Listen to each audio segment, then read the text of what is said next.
So I'm back. This is part 2 of my Kevin Sullivan tribute. Sadly, I got cut off on part 1. That's my fault, but I'm back. He championship wrestling from Florida, Kevin Sullivan. Had a really good run there, 82 to 87.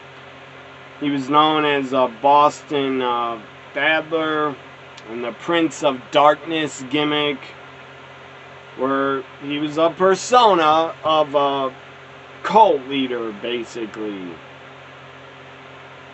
And he had great promos, ahead of his time, just really good promos, where he would talk about invoking the powers of dark spirits in promos and matches. Just really good promos ahead of his time for the 80s.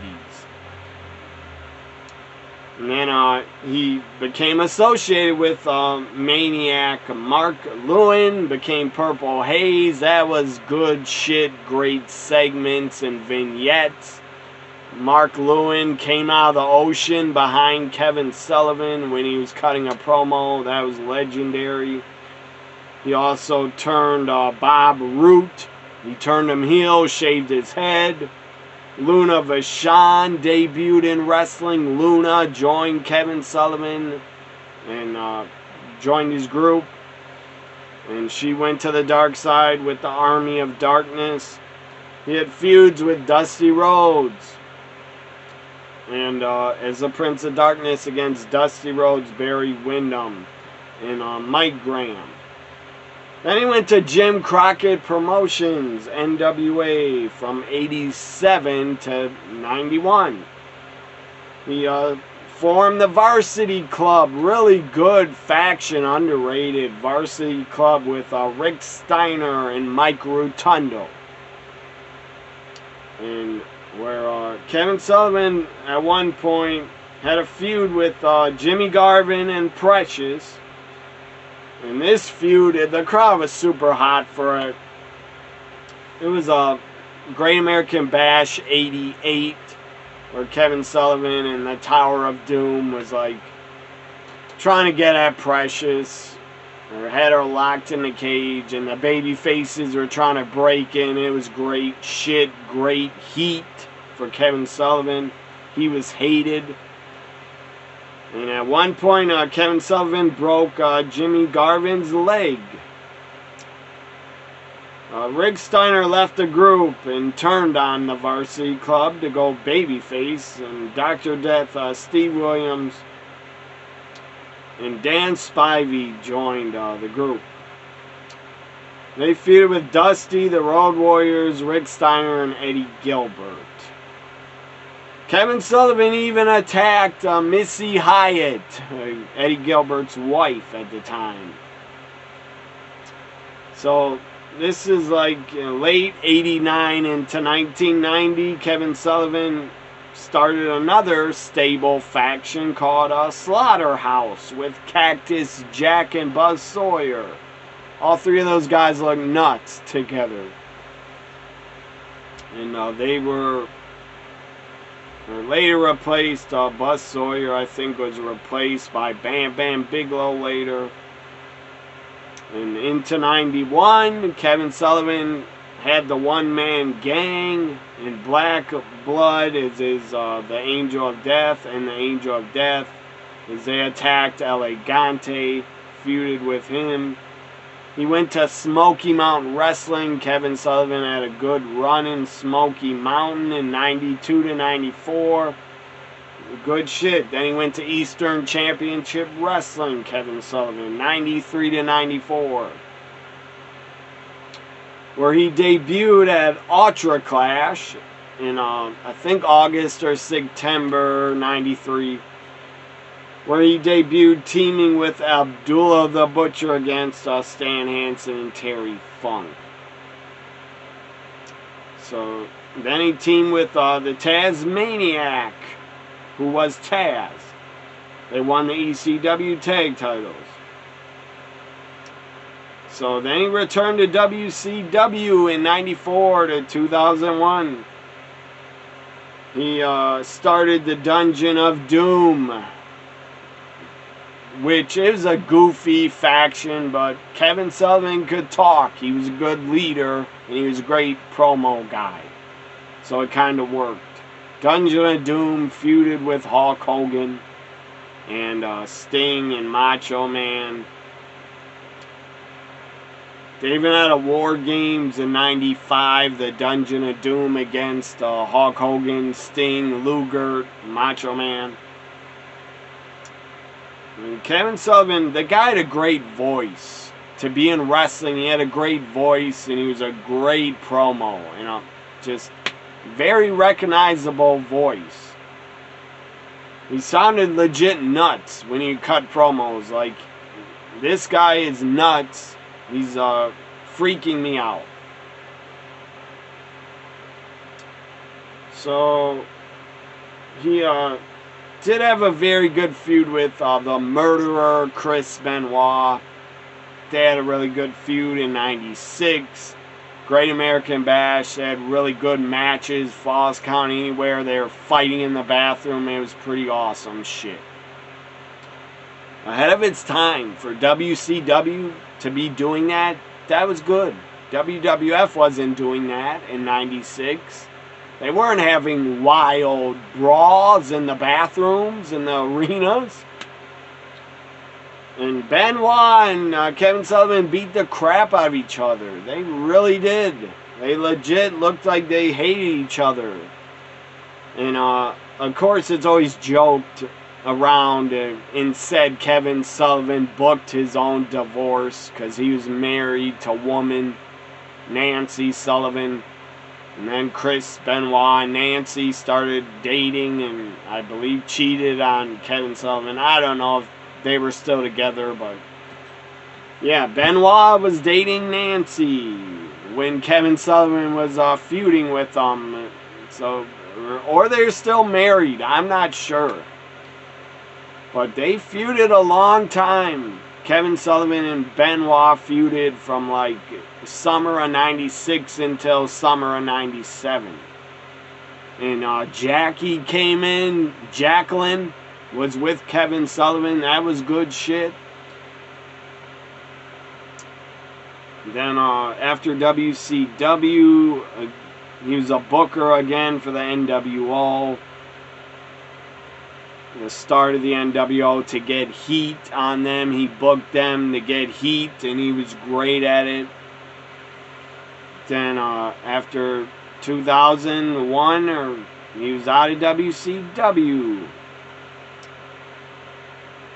So then he went to Indies. From 2002 to 2021, he appeared. Fuck. I apologize. I dropped my phone I was reading off of. So yeah, he appeared on a ton of indies for like 19 years. He made indie appearances. He was probably at WrestleCons and autograph signings also. He appeared in Ring of Honor. Again, Kevin Sullivan never was bitter. He's an older wrestler. He was never bitter. He loved the product. He loved the product in 2024, he said.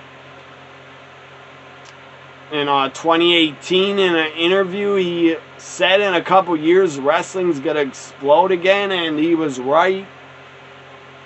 He worked in Ring of Honor with Damian Priest as Punishment Martinez. So, yeah, Kevin Sullivan, his life was pro wrestling. The guy was still a fan until his final day on this earth. Sadly, he passed away on August 9th, 2024.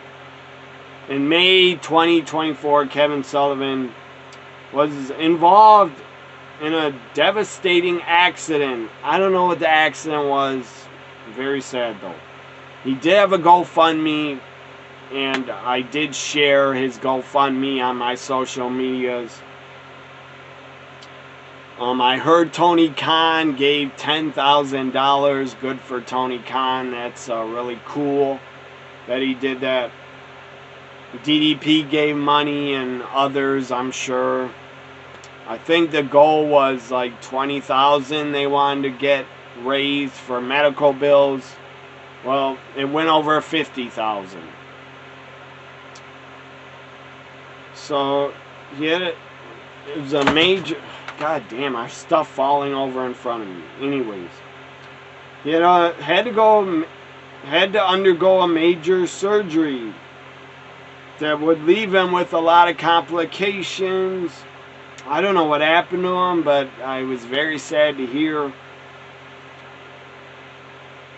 He was in the process of recovering on July 15th. Oh man, this is sad, but Kevin Sullivan died from complications of a blood clot on August 9th, 2024. Why didn't the damn doctors catch a blood clot? Why weren't they looking for that? All I want to say is, Kevin Sullivan, when I first saw you as a kid, I was probably 5 years old in 1989 on TBS, and you scared the hell out of me. I didn't get to see you as the Prince of Darkness, but I can watch those older videos on YouTube, I'm sure, hopefully. And you were great as a Prince of Darkness. But in WCW in 89, I was afraid of you. Even in 91, I was still afraid of him. I thought he was nuts.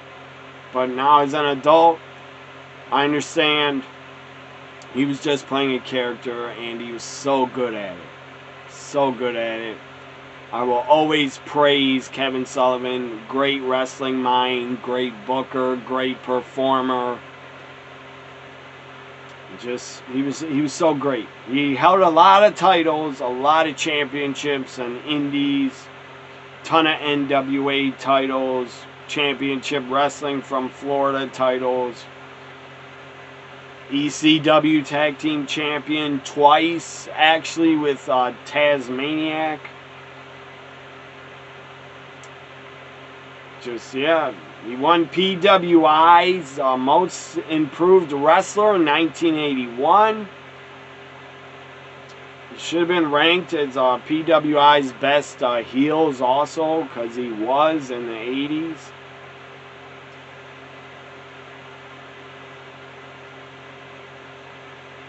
So yeah, Kevin Sullivan, sadly, he's gone. But Kevin, you will not be forgotten. 75 years old, Kevin Sullivan's gone, but you will never be forgotten. Not by me. I'm a historian. I love to watch the past from the 80s. I don't really watch anything from the 70s hardly, but I know that my history, going back to Buddy Rogers, Bruno, they were world champions in the 60s and 70s. My era, I grew up in the late 80s. I started watching. Kevin Sullivan, you were one of the all-time best ever to do it. Definitely at promos and character work, you were the best. You were the devil, the taskmaster, the Prince of Darkness, but you were a great guy. And a great legend. All-time great legend in wrestling. Rest in peace, Kevin Sullivan. Again, you will be missed by your family and friends, I'm sure. But your legacy, what you did in your career, will never be forgotten, thanks to YouTube and fans watching your old matches and old interviews. Rest in peace, Kevin Sullivan. You were an all-time great, and I'm very sad you're gone. It's very sad. My thoughts go out to his family and his friends. Rest in peace, Kevin Sullivan.